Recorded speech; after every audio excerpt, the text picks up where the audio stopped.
Então a gente vai começar, tá bom, pessoal? Bom, boa tarde a todos que estão presentes no nosso segundo encontro, né, da Conitec em Evidência. Agradecemos a presença de todos.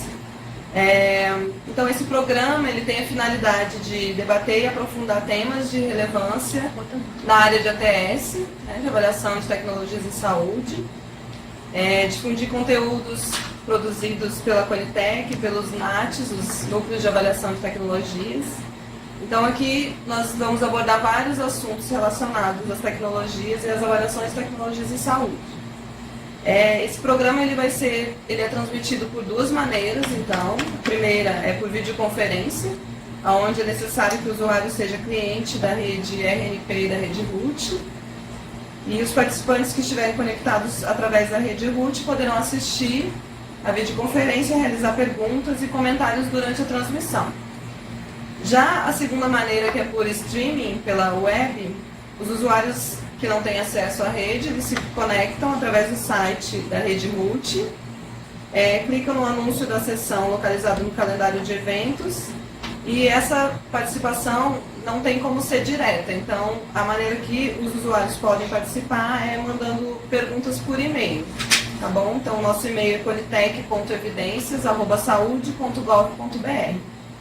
A gente pede para que vocês preencham esse formulário de presença, registrem a presença que está aqui na tela, coloquem a senha e tal, e vocês têm até o final do dia para registrar essa presença, não precisa ser nesse exato momento. Então a gente vai começar com a exposição, que vai levar mais ou menos 30, 40 minutos, e nos últimos 20 minutos a gente deixa guardado para as perguntas que chegam por e-mail e também o pessoal da videoconferência que quiser participar. O tema desse encontro, então, é funcionamento e financiamento do SUS, e será apresentado pela doutora Maria Inês Gadelha, médica oncologista clínica, especialista em educação para a saúde com MBA pela UFRJ. Ela é diretora do Departamento de Atenção Especializada e Temática do Ministério da Saúde. Então, boa tarde, doutora Inês. Boa tarde, é um prazer muito grande estar aqui, é uma oportunidade rara. Embora revendo também amigos, né, fica mais gostosa ainda. Então, o tema é muito interessante porque é no contexto do sistema de saúde que vai acontecer toda a atividade de quem trabalha com avaliação de tecnologia em saúde e também a consequência dessa avaliação. Então, de imediato, eu me declaro sem qualquer tipo de conflito de interesses. Ô, Márcia, vamos lá?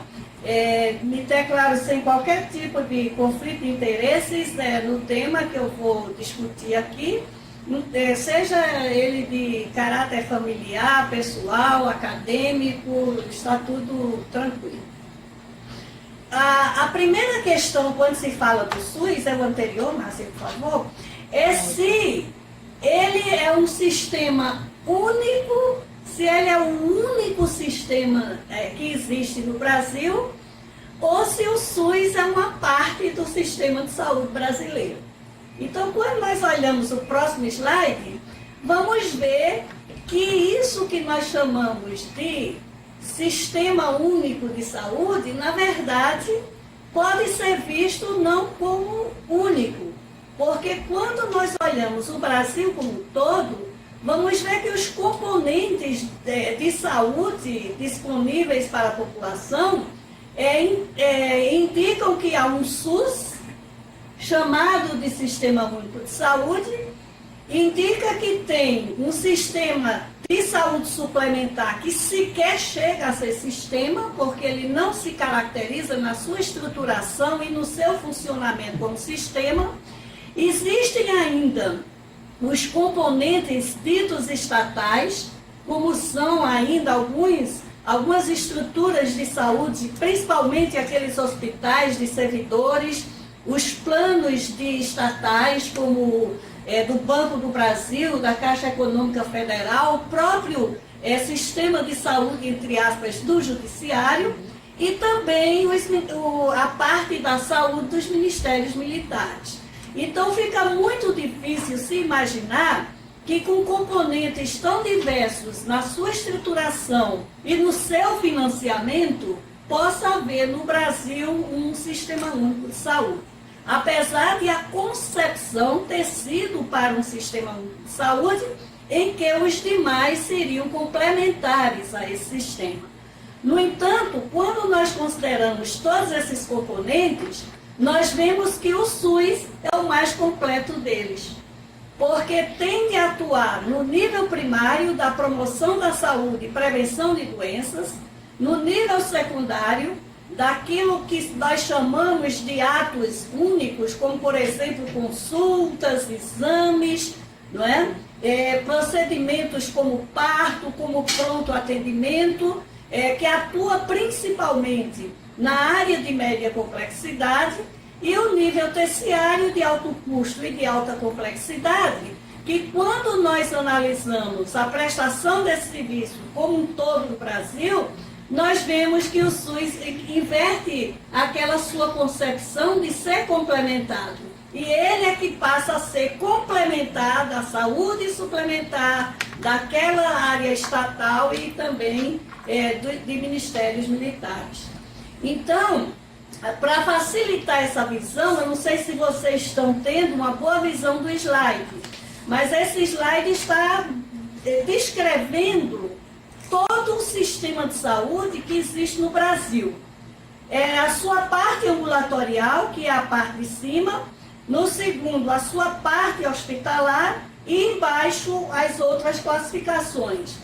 Por exemplo, central de regulação, telesaúde, como nós estamos aqui utilizando, aqueles serviços que prestam unicamente apoio de diagnóstico e terapia, e assim vai. Quando nós somamos todos esses equipamentos de saúde, essas estruturas de saúde, no Brasil como um todo, em abril deste ano, havia 285.503 estruturas de saúde no sistema de saúde brasileiro. No entanto, quando nós vimos a distribuição dessas 285.503 instituições ou entidades, nós vamos ver que 73% delas prestam serviço ao SUS. Então, na verdade, o que se vê é que o SUS é a porção majoritária do sistema de saúde do Brasil e atua em todos os níveis de atenção à saúde.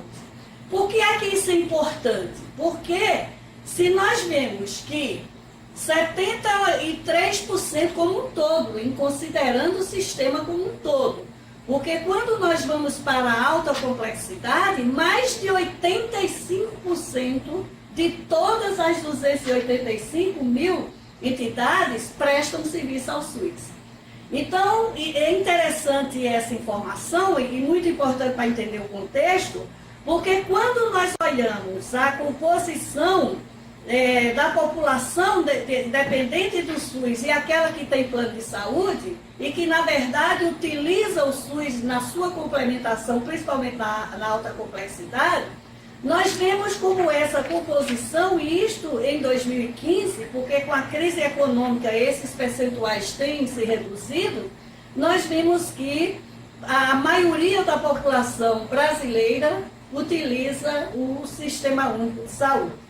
E é também interessante ver a distribuição desses percentuais por estado e não somente regional, porque se no Brasil há uma taxa de cobertura de saúde suplementar de 25,6%, nós temos estados como, por exemplo, o Distrito Federal com 36,4%, o Rio de Janeiro com 31,6%, São Paulo com 43,9%.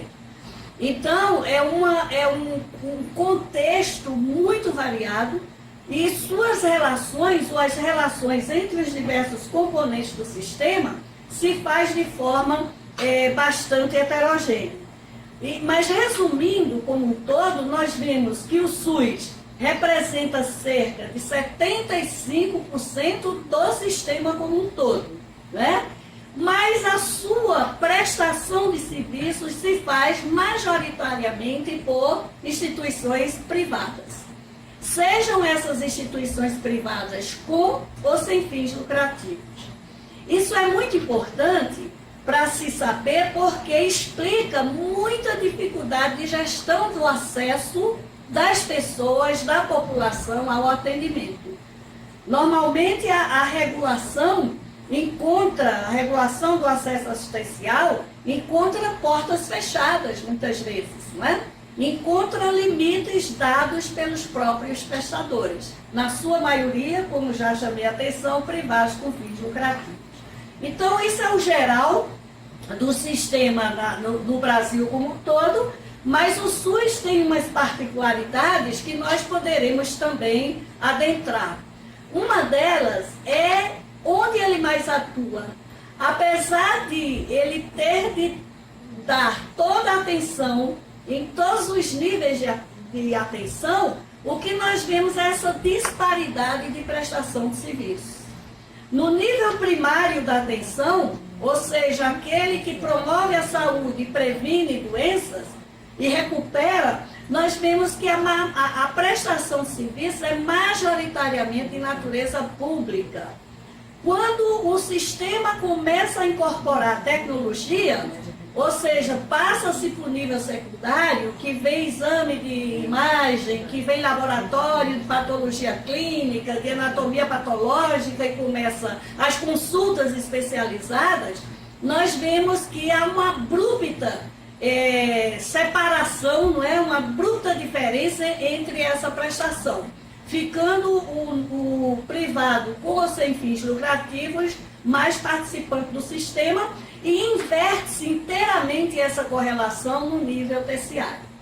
Esses poucos hospitais ou entidades que integram o nível terciário do SUS, que representam em torno menos de 25% de todos os sistemas, são os hospitais públicos universitários, né, estaduais, federais e alguns muito poucos municipais, no nível terciário.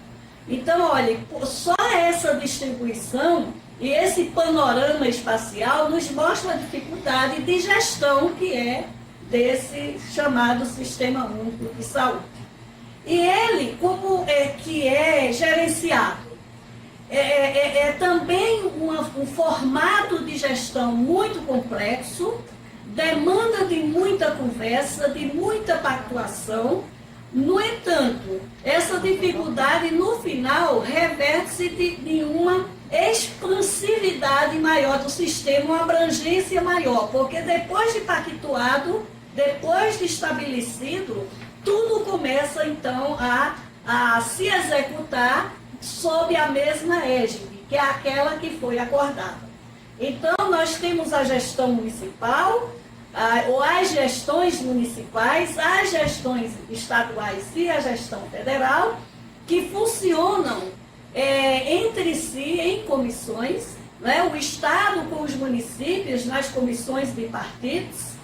Essas comissões de partidos dentro de um Estado podem também pactuar regionalmente e estados e municípios com a esfera federal na sua comissão tripartite. E cada esfera de gestão, por seu lado, tem seu respectivo conselho, onde são aprovadas as diretrizes gerais do que se dá para o funcionamento do sistema.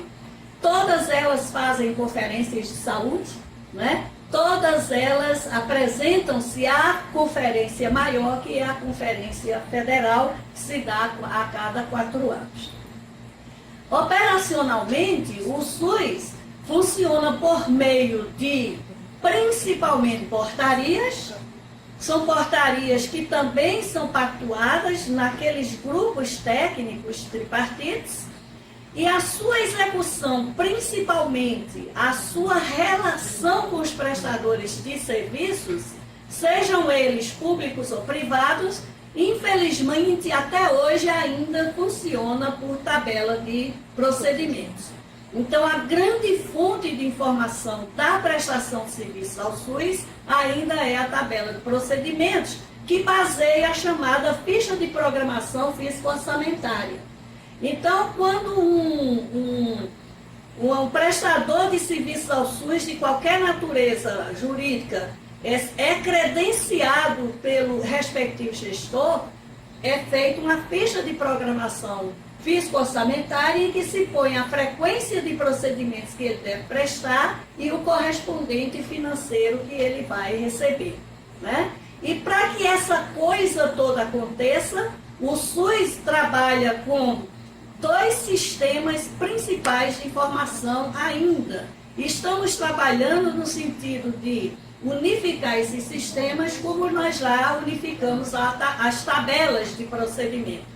É o sistema de informações hospitalares, que o SUS herdou do INAMPS e ampliou.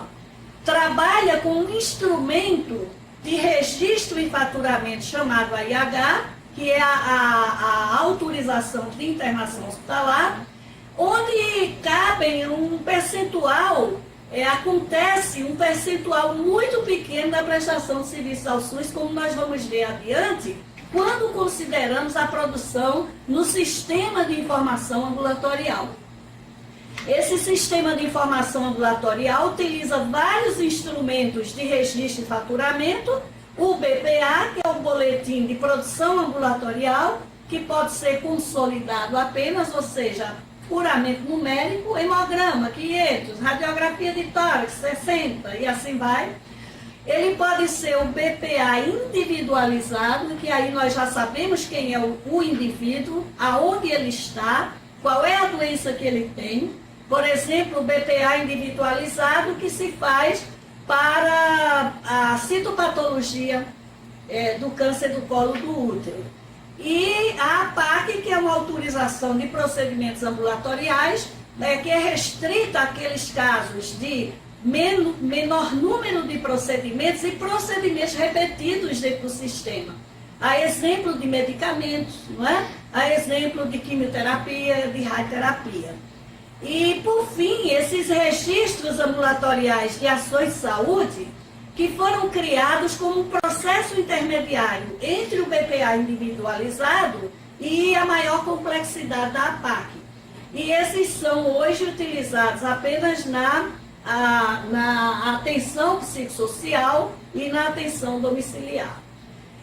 Para essa prestação de serviços, os ambulatórios, as clínicas, os postos de saúde e os hospitais precisam de um processo de credenciamento, e quando para esse credenciamento o Ministério da Saúde considera a área estratégica ou de alto custo, então precisa de um reconhecimento do credenciamento pelo gestor estadual ou municipal, também pelo gestor federal.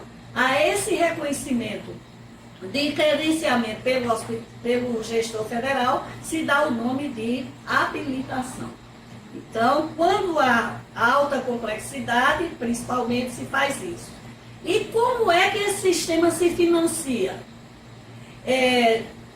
Acompanhando essa necessidade de estruturação, vem os blocos de financiamento. Então, para a promoção à saúde e prevenção de doenças, nós temos a atenção básica, que se faz com o PIB da atenção básica, que pode ser fixo e variável, e a vigilância em saúde. Então, esses 2 blocos de financiamento cuidam da atenção primária à saúde.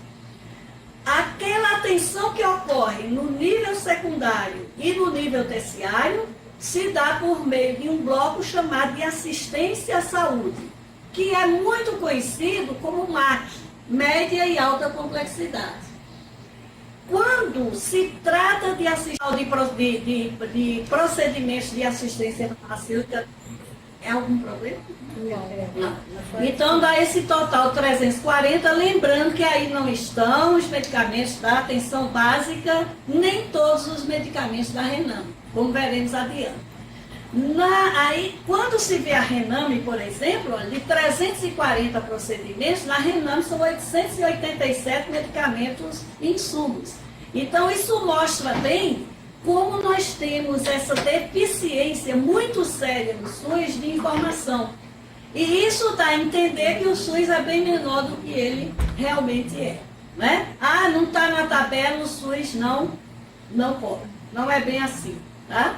E aí, só para deixar registrado, que o financiamento da assistência farmacêutica se faz de forma tripartite. Todo o componente básico, né, que corresponde aos anexos 1 e 4 da RENAME, que é a Relação Nacional de Medicamentos Componente Básico da Assistência Farmacêutica, é financiado de forma tripartite e transferido parte do Estado, parte do Federal para os municípios, porque é um componente executado pelos municípios. E esse componente é financiado com essa transferência de recursos que o próprio município também inclui e é feito de forma per capita. Existe um componente da assistência farmacêutica que é o estratégico. Este é integralmente financiado pelo Ministério da Saúde e corresponde ao anexo 2 da RENAME. Que medicamentos são esses? São principalmente aqueles que tratam de controle de doenças endêmicas, de caráter transmissível, ou que se configuram como problemas de saúde pública. Não é? Então, são as hepatites, a lepra, a tuberculose e a AIDS, então, as imunoglobulinas, então, são um conjunto de medicamentos que são inteiramente financiados pelo Ministério da Saúde e distribuídos pela assistência farmacêutica em cada estado. E, por fim, o componente especializado da assistência farmacêutica, que é aquele que sofre grande pressão por incorporação, é definido como como estratégia para garantir o acesso a medicamentos do SUS e tem uma característica inteiramente protocolado. É aí que os protocolos clínicos e diretrizes terapêuticas passaram a ter uma importância fundamental, porque em 2013 foi tomada a sua orientação. É aberto e você pode também usar a ouvidoria do Ministério da Saúde. Terá um encaminhamento adequado lá dentro e você a sua resposta. Pessoal, mais alguém gostaria de fazer um comentário? Participar? Pilar, você anotou o e-mail? Anotou o e-mail? A gente amanhã prepara e eu te encaminho, tá? Tá perfeito. Muito obrigada. Perfeito. Obrigada a você. Pessoal, então eu gostaria de agradecer a vocês novamente, pedir para que vocês se lembrem de marcar, registrar a presença no site da Rede RUT, colocando a senha da sessão, que é 12.000. E agradeço novamente, convido para o próximo encontro, no dia 26 de setembro, que a gente vai contar com a apresentação do Dr. Sérgio Miller sobre a Rede Paulista de APS. E ele vai falar sobre atividades de APS e projetos no estado de São Paulo para a melhoria do SUS. Então, a gente espera vocês aqui há 15 dias, aqui 2 semanas, novamente, às 4 horas. E a gente vai representar a partir daqui, tá? Então, é importante, se vocês tiverem alguma remarca ou alguma orientação a respeito de tempos, espaços, a gente está à disposição, tá bom? Bom, a gente vai dar uma ligadinha para a gente acertar essas arestas, então, Evelinda. Ok, muito obrigada. Até logo, gente. Um abraço. Amazonas, Tchau. São Paulo. Abraço a todos. Pronto?